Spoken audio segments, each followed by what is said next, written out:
I thought you were a good daughter-in-law, but it seems I was wrong. Leave this house and never come back.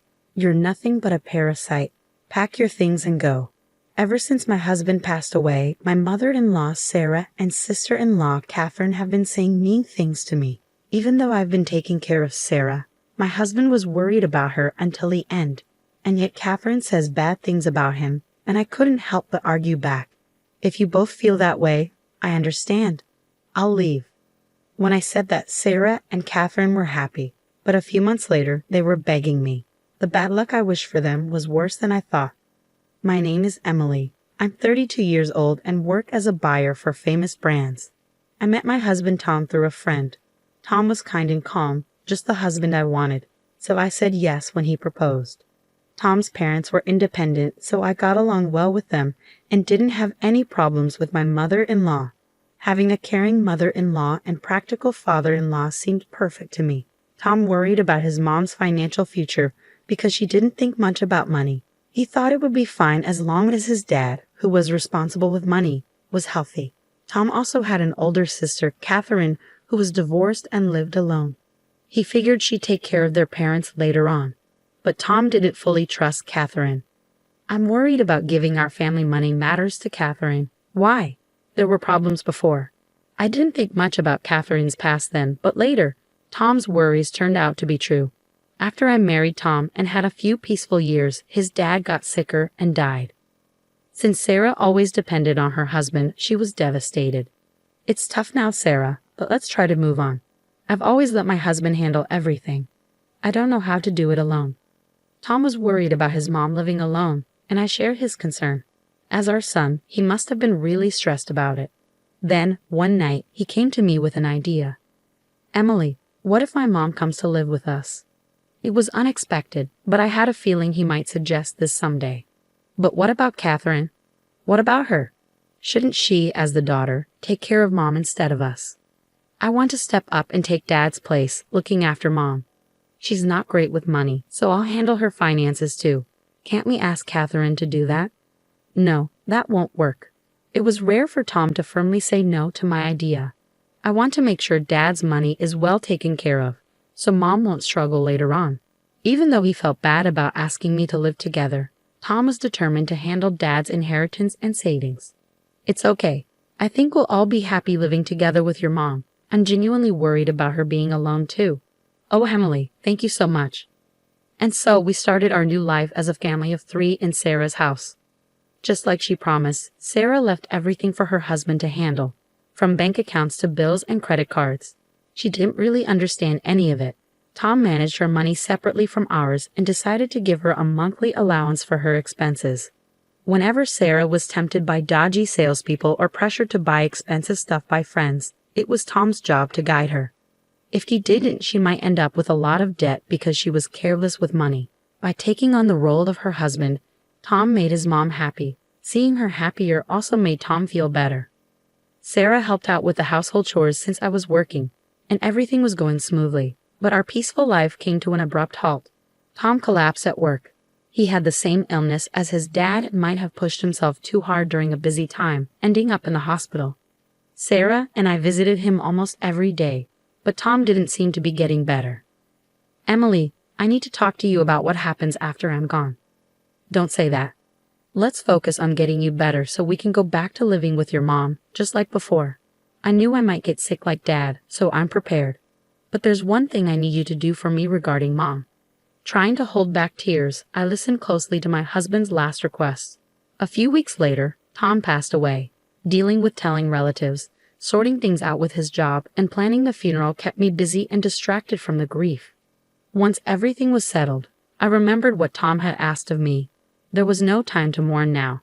I had to step into Tom's shoes and take care of my mother-in-law. I'm sorry I've been occupied lately, Sarah. From now on, I'll handle the money matters instead of Tom. Don't worry, I'll make sure we have enough for our monthly expenses. Emily, are you still going to stay with me now that Tom is gone? Absolutely. Tom always told me to take care of you. Let's keep supporting each other. I understand. Sarah's eyes filled with tears as she spoke. I'm sorry for putting the burden of finances on you while you're already busy. Don't worry. Keeping busy helps me cope, so it's actually helpful. But Catherine didn't seem happy about me living with her mom. When she found out I was not only staying but also handling the money, she burst into the house in anger. Why is Emily, an outsider, still here after Tom's gone? And why is she in charge of the money? Doesn't that seem strange to you? Before Tom passed away, he asked me to take care of Sarah and handle the finances. Are you just saying that conveniently? No, it's what Tom wanted. Is there some hidden reason behind this? And are you using Tom's name to your advantage? Catherine wasn't convinced, but she backed off for the time being.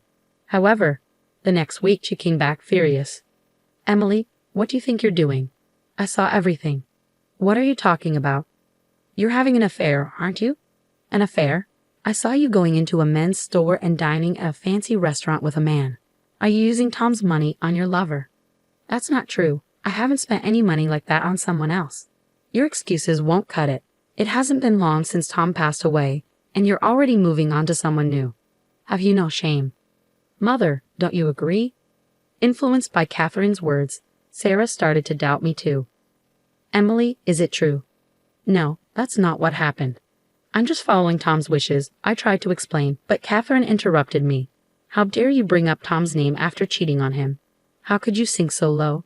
I fell silent, feeling the cold stares from both Catherine and Sarah. Then Sarah spoke up. I used to think you were a good daughter-in-law, but I was wrong. I never want to see you again. Leave, Catherine chimed in triumphantly. That's right, parasites like you don't belong here. Determined not to let Tom's wishes go to waste, I endured it all. With that resolve, I remained silent.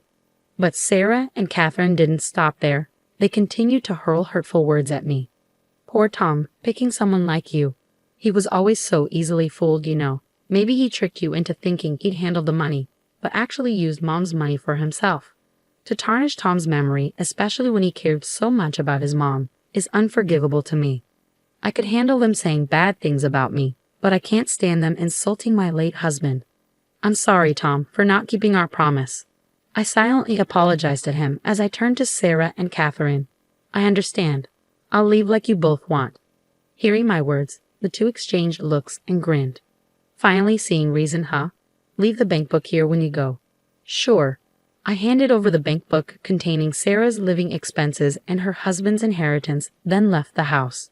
But 3 months later, I got a call from Sarah, whom I had distanced myself from. Emily, they're saying I can't pay my card bill. Why? What's happening?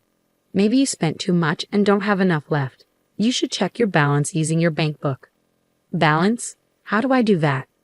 It seems Sarah hadn't changed. She was still careless about money even after I left. As I thought this, Sarah started yelling at me angrily. This never happened when you were here. Suddenly after you left, the money's gone. You must have stolen it. I can't believe this. Come here right now. Furious, Sarah hung up the phone. Feeling heavy-hearted, I reluctantly went to her house. When I arrived, both Sarah and Catherine were waiting for me. Ignoring Sarah's anger, I accessed her online banking, checked the balance, and showed it to her. Here's the transaction history for this account. As you can see, while I was managing it, the balance never went negative. Do you understand why? Because I was saving money. It's hard to believe that you, who aren't good with money, would suddenly start saving. Actually, the balance stayed positive because I was depositing $1,500 every month for living expenses. Living expenses? I didn't know about that. Tom and I did it while he was alive. We decided to use our money to cover your expenses, so your savings wouldn't go down. Really? Tom did that?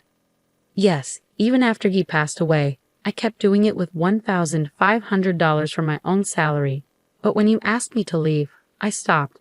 Then I continued, showing Sarah the transaction details. Let's see the transactions after I left.